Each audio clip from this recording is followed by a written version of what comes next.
This work we do, it's all for family. We just trying to make music, yo. Let's get that cream, son. We gonna make it big.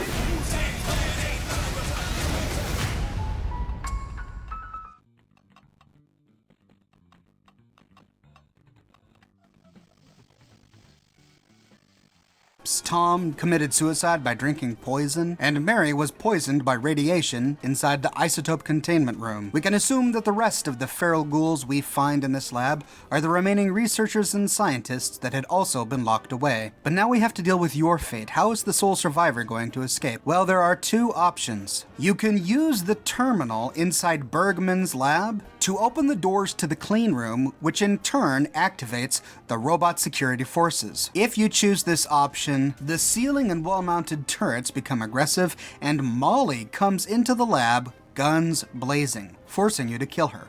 This is the only way to exit the lab without completing the experiment. Now, we learn from Erica's terminal that the final 3 components she needs to finish her research is U-238, the radioactive isotope in the isotope containment lab, lithium hydrate, and gold. The lab is strewn with a bunch of other components that have nothing to do with this experiment, so you have to hunt around to find the right one.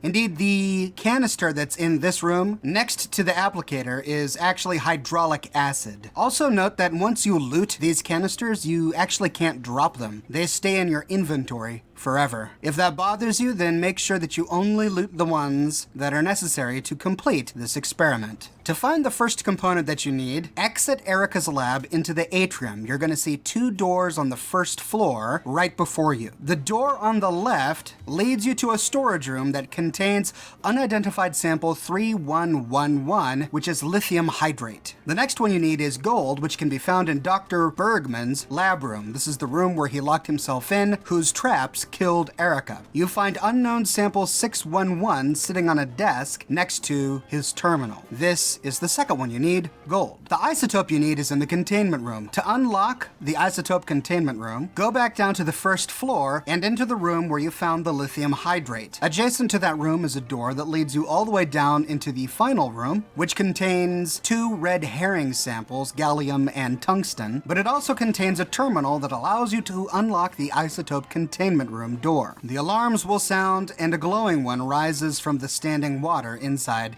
the containment room. Back out of this room the way you came in to the atrium, and then enter the far door on the left. This winds you through a narrow hallway leading you to the isotope containment room, where you have to kill the glowing one. Isotope U-238 is sitting on a rack against the far wall. Now that you have the 3 components that you need, head back to Erica's lab room and insert the components in the applicator. You place the isotope in the far right receptacle and you place the 2 components in the far left 2 receptacles. The problem is that we don't know which components these are. Well, at least you know which ones they are because I told you which ones they are. But if you happen to have a bunch of the other components in your inventory and you don't know which one is which, use the machine in front of you to identify the samples. You have a couple of options. You can identify the loaded samples, you can read instructions which will tell you exactly which components you need, or you can run the manufacturing process. If you don't know which components you have loaded, be sure to identify them to verify that you have gold and lithium hydrate. Those are the 2 that you need. Once the terminal verifies that you have gold, lithium hydrate, and U-238 loaded, go ahead and run the manufacturing